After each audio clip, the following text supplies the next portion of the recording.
Welcome back. We're discussing intuition.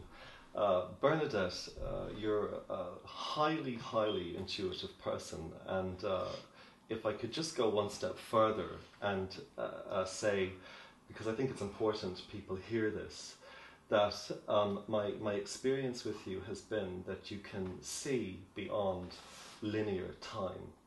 Now, that's a huge statement. But in fact, I have experienced that with you. So for the cynics and scientists who are watching, I would say maybe this is a lady you need to get in touch with. I had a very personal moment in my home a few weeks ago. I found some objects that I had put into storage some 5 odd years ago. And I came across them. I had quite an emotional response. And I was sitting in my living room holding them in my hands. Now, Bernadette, I don't think I had been in touch with you for quite some time. Yeah. And you rang me that same evening while I was holding these objects. You described them to me. You described how important they were to me. And when I asked you how you did that, you said it's in your energy, Richard. Bernadette, what is the energy? It's in the auric field, Richard, you know, and I suppose like so much of the spiritual, it is so difficult to find the words to explain it in human terms. Sure. And, you know, I suppose people have tried and tried millennia to do this. And it is in the energy, and I can't explain how I do that, Richard. You know, that pictures will come into the mind. It's like if I read a hand or whatever. So, you know, it comes into the energy field of that person and it's there. And I suppose that evening, that's what was there when I was having that conversation on the phone with you. And it just felt a compelling thing to say to you.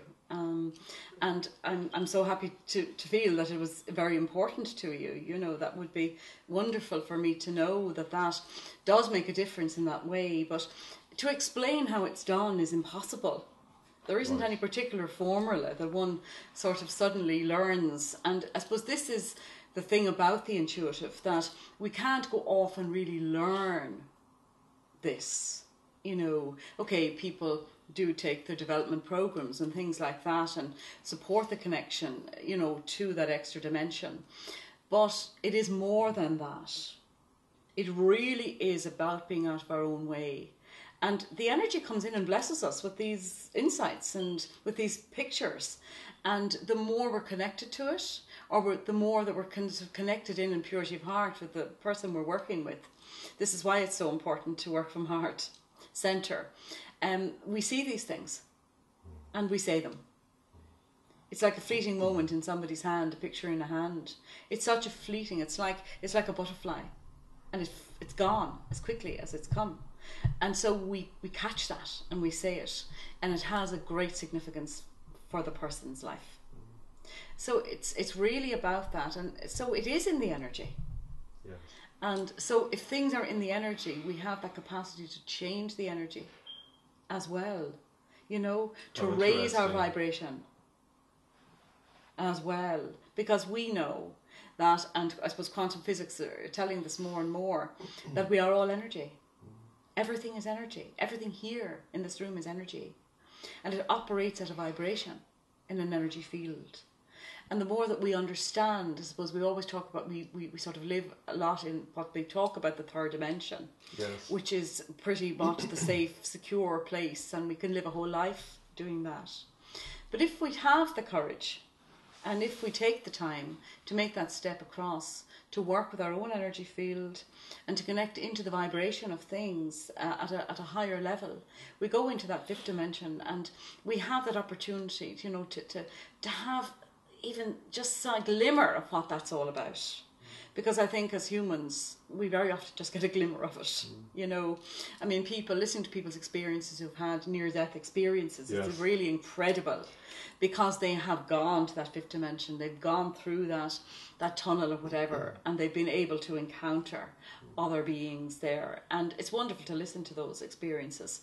But in our human state, we get that opportunity. And so it is beyond the linear. in that respect. And Bernadette, you talk about almost like a picture or an imprint in the energy, in my energy field that you saw. Yes. Could I go one step beyond and ask you, do emotions register in our energy field? Oh, absolutely. And you see that? Oh, absolutely. And, I mean, everything, I suppose, that's even in the energy field, the thought processes of people, it's all there. And it's all there in the energy field ever before it goes into the physical. So you're saying there's am I correct, a transference from the almost metaphysical, the energy around a person, into their physical self? Yes. Absolutely. That could be very good or very bad for your health, I would assume. Well, of course. I mean, if you're in a vibration of negativity, for example, all of the time, or if your thought process is, to criticize yourself, to be critical about everything about yourself, well, that has an energy. That has, I suppose, potential to go into the human and be destructive, isn't it? Whereas we have a different sense about ourselves, or a more confident sense about ourselves, or our belief system is different, well then that also has that opportunity to go into the cells of the body and create wellness or maintain wellness. On that point, if I could just go back to something you said, raising the vibration, interesting thing to say, I'm not fully sure of what that means. How would I do that? It starts with the breath. Breathing. Yes. I mean, the wonderful thing about this is the simplicity of these things. Because that's something I do 24 hours a day, Bernadette. Absolutely. I suppose my thoughts, oh gosh, yes, I'm still here. But it's how we breathe. Okay. And it's the connection to our breath, because we take the breath very much for granted. Okay. And we mostly shallow breathe. Okay. So it's when we take that depth of breath in there. And so it has that wonderful, wonderful, wonderful ability to bring us into the present moment living. Because most of the time we are either living in our past or we are living in our future. And very few of us live primarily in our moments. Right. The breath, working with the breath, awakens that within us to take that step into the moment. So, like, this is the world. This conversation that you and I are having is 100% the world right now. And so the more that we can be fully present with one another in this conversation, the more that the energy will raise itself to a new vibration. So we will have deeper insights into this conversation. There will be an energy in this conversation that people watching this and listening to this will feel and experience. And so it is about that energy, vibration level of raising it. So we start with the breath. Right. To make the connection in. Right. Okay. Every day. Okay. Every day. And we have moments that we can do that if we take the opportunity to do so. So you're almost saying meditative breaths, yoga, however somebody might find their way to that. However they do. That brings us into the present. Absolutely. Out of the future, out of the past, into now. Yes, absolutely. So we're sort of cutting through the fear in that respect as well.